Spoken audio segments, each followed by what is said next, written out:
Hey guys, Joseph here. It's been about 5 months since we came out with the BlackboxMyCar SmartDrive. Since then, we've had a ton of great feedback from customers like yourself who have used the SmartDrive as a seamless option to modernize their cars, with additional influencer reviews too from HT Point, Everyday Reviews, Jason Wynn, and more. The SmartDrive is still a great affordable option that combines Apple CarPlay, a 10-inch display screen, phone mirroring, and a dual dash cam and backup cam combo all into one device. That's why we've been working hard to ensure that the software is fully updated and as seamless and easy as possible. So today we're excited to bring you this latest iteration of the system, not only overhauling the UI, but also giving it a new name as well, the BlackboxMyCar S-Drive. We've had a ton of customers asking us to cover the more technical aspect of the S-Drive. So in this video, we'll show you how to update the firmware to its latest version and how to install the entire system in your vehicle, including the rear backup cam. For this video, we're going to be using firmware version 2023.1024. To check which version you have, just turn on your S-Drive and head into the settings. If you're looking to upgrade your firmware, we'll leave a link in the description below for you to download the latest firmware from the BlackboxMyCar website. And skip ahead in this video and we'll show you how to install the firmware too. Now, let's show you how to get this system installed. Before we can complete the wiring, we have to decide where to put the camera. The standard placement for us is right in the center of the dashboard, within reach of the driver for the touchscreen.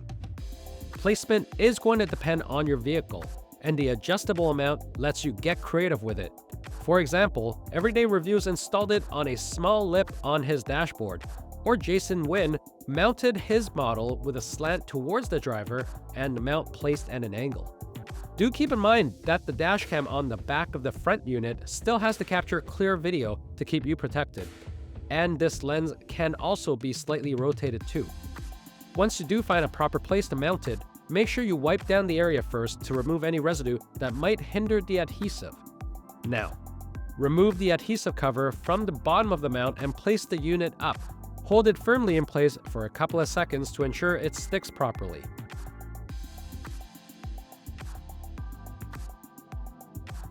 If you're struggling with this, keep in mind that you can unscrew the mount tightener and, with a bit of force, pop the unit out of the mount altogether. Placing the mount alone should make things easier here. Now that it's installed, let's power it up. This device comes with a plug-and-play cigarette lighter adapter, which you can connect to a cigarette socket in seconds for power.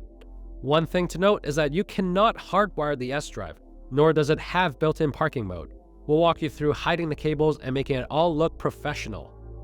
The socket for this Honda Accord is right at the center console, and with a simple plug-in, we have power. Following the vehicle's trim, we routed the cable around the passenger side floor, moving along the edges and routing the cable in between the cracks with our pry tool. Once we got to the passenger side door, we pulled out the plastic trim and run the cable underneath. From there, we only have to go about halfway before we reach the dashboard, and we can run the cable along that instead. Since the camera is mounted in the center of the dashboard, we can run the cable along the outer edges, using the pry tool to push it firmly into place. Reach this until you reach the center of the dashboard, and now the cable can be run towards the camera. And that's all it takes for a standard front cam installation. You're good to go for a SmartDrive. While the dash cam itself is already up and running as soon as it's powered, to fully integrate the system with your phone and vehicle's audio system, we do have to take some bonus steps. There's a whole slew of different connection methods for both, so we'll be very generalized. First, connecting to your phone. This is going to depend on what phone you have, with Apple CarPlay and Apple AirPlay, or Android Auto and Android Cast. The basic option will be Apple CarPlay and Android Auto. When pressed, these connections start as Bluetooth, and like most built-in CarPlay connections, they automatically switch you over to Wi-Fi without any input. For the initial connection, find the Bluetooth network on your phone's Bluetooth screen and press the pair button when it appears, and that's it. Now your phone is paired to the S-Drive, and as soon as your vehicle is turned on, the S-Drive will pair with your phone and connect in seconds. When connected to your phone, the S-Drive will go to a completely different screen, showcasing various compatible apps from your phone, including mapping apps like Google Maps and Waze, music apps like Spotify and Apple Music, and messaging apps like texting and phone calls. Apple AirPlay and Android Cast are your screen mirroring options, which will mirror everything on your phone without delay. To do this, you'll need to connect to the Wi-Fi network itself, engage AirPlay if it comes to iPhones, or for Android, download the TC-Link app. Once done, you have movies and videos on the go at your fingertips on a 10-inch screen. After connecting to your phone, we can connect to the vehicle's audio system, and the S-Drive has you covered here too. You can connect via aux cable, FM transmitter, or existing Bluetooth audio. For this Honda Accord, it uses an aux cable, so it's a simple plug-and-play connection to the aux port in the center console. Alternatively, we could have also chosen the FM audio option, which can connect to any vehicle that can listen to a radio signal. Simply find a frequency on your vehicle that doesn't have much interference and set the S-Drive to it, and you're done. If you already have a vehicle with Bluetooth speakers, the S-Drive can integrate with those too. All you need to do is connect your phone to the Bluetooth of the original car stereo, and the S-Drive system will integrate with it. As we've been showing off with getting the S-Drive set up, the UI has much improved as well. While future shipments will already have this update installed, anyone with a current system will need to update it to get it. To do so, you'll have to remove the SD card from the S-Drive and connect it to a computer using an SD card adapter.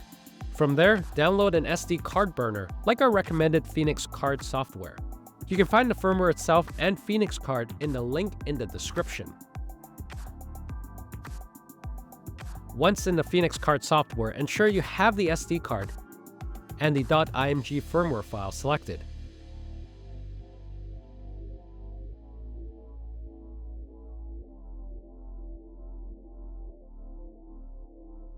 And press the burn button. When completed, you should get a message stating so, and can insert the SD card back into the S-Drive. If done properly, when you power the S-Drive, the firmware status bar will progress until completed after a couple of minutes. Don't unplug the device at any point and wait for it to complete. And with that, we're done. If the update is taken properly, you should notice it immediately in the design of the menus. Let's move on to getting the rear camera wired. While you can totally stop right here, because you're already set up with your front cam, the backup cam truly does make this a complete package. So let's walk you through what that involves. And some forewarning, this part does get a bit more technical. First, let's look at the cables. The front and rear cables have some unique elements. While the front cable starts as a simple video cable from the front unit, the rear section has another red cable attached. This part of the cable is to be wired to the rear brake light to tell the S-Drive when to automatically switch to the rear camera feed when backing up. We'll show you how that's done later. For now, we have to wire all the way to the back, starting from the front cam. We'll run the rear camera cable along the outline of the dashboard, doing what we normally do with dashcam cables, up the A-pillar, behind or around the airbags, and then across the vehicle, tucking the cable into the plastic trim, which comes down easily. Following this, we move past the B and C pillar, tucking it into the frame along the way, all fully hidden. Now that we're at the back seat, that's where things get more unique, as we're going to need to wire through the back seat into the trunk. The first step is to fold the back seat itself, which in this vehicle is controlled through a single lever, located in the trunk. Once pulled, the entire back seat can be easily folded over with a large pathway in the center going to the trunk. To get there, we wrapped a zip tie on the end of the cable and fished it underneath a side cushion that did not come down. Following the top of the pathway, we can run the cable along the edges of the trunk's interior lining. Finally, we're at the trunk. There's a fair bit that needs to happen here. First, we have to get to the rear brake light. To do so, we'll need to remove a lot of the trunk lining. Starting with popping open the spare tire, we can pull up the bumper cover that holds the lining in place. Then, you'll notice these small push rivets lining around the frame of the interior. These push rivets are usually scattered about various different places, and sometimes vary between a few different sizes. While you can use a standard trim tool or flat tip screwdriver to remove these, push rivet removal tools with a forked tip are ideal and make quick work of them. Repeat this as well for the interior lining on the top of the trunk lid as well. We'll need that later for accessing the license plate. Don't worry, we should only have to do enough of these for one side of the vehicle, whichever side of the rear brake light you'd like to wire. Once the rivets are taken off, the lining should peel right off. And with this, the back end of the rear brake light is revealed. Here, we'll need to identify what fuse is the rear brake light. Now, this part heavily depends on your vehicle, so it's tough to give an exact recommendation. Some vehicles, for example, have a removable fuse in the same way a standard fuse from fuse boxes, allowing you to wrap around the legs. However, with this Honda Accord, this wasn't an option, as we had to splice into the existing cabling itself to make the connection. If you are at all concerned about this segment, we wholeheartedly recommend speaking with a professional. For the S-Drive's cable, we used a set of wire stripping pliers to expose enough of the bare cable to connect. We can also use the same wire stripper to expose a tiny bit of the vehicle's cable, just enough to connect the S-Drive's cable to. If you'd like to minimize any tampering to your wiring, consider using T-taps, useful, non-permanent, versatile, and easy to install options for connecting the wires together.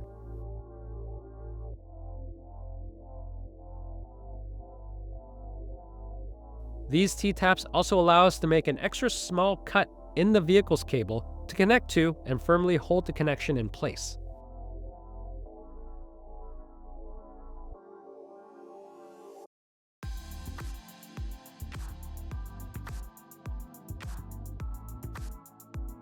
Once connected, we can route the rear camera cable to its mounting location, normally right above the license plate. Routing isn't much of a problem. The cable is run underneath the trim, and then zip ties are used along the connecting metal poles between the main vehicle and the license plate location. Since the license plate area moves in most vehicles, the cables will need to have enough slack to accommodate. Depending on your vehicle, there are a few different ways to reach the license plate, but the core issue remains the same. The cable is on the inside of the vehicle and needs to reach the outside. The easiest option is if your vehicle has grommet holes that is normally filled with a rubber plug. These holes are designed for situations like these, when you're looking to wire backup cam or other tech tools. If your vehicle doesn't have grommet holes, then you'll have to make a hole for the camera, which will involve drilling. Drilling is the riskiest step of the installation process, and we can't cover it in detail for liability reasons. But since this involves drilling holes into your vehicle, which are permanent, there is no room for error. So if you are concerned at all, do consult a professional to assist you with this step, or see if there's a way to go around the drilling while tucking the cables in nicely. Now let's skip from here to the mounting of the rear cam. We decided to place it right above the license plate, fully covered by the vehicle's high lip so no rain would hit it. The rear cam does come with mounting screws if needed, but the adhesive should often suffice. You can also tighten the screws on the rear cam itself to ensure the angle is exact. And with that, you're done. Go back to the front display and make sure the rear cam is working properly. If your wiring to the rear brake light was done properly, as soon as the vehicle enters reverse, then the display screen should switch to the rear cam. Plus, you can easily access it manually with the screen buttons, or even with an audio command to show the rear cam. It's also worth noting that you have to power the front cam of the S-Drive through the cigarette lighter adapter or another piece of the vehicle's electrical for the backup cam to work properly, as that functions as a grounding cable for the rear cam, acting as a complete circuit. Make sure to put back those push rivets, which can easily be pressed back into place, and refix the interior lining and bed of the trunk. Keep in mind that you can use the rear mirror image setting to flip the video if necessary, and use the reverse line calibration setting to set your reversing guidance.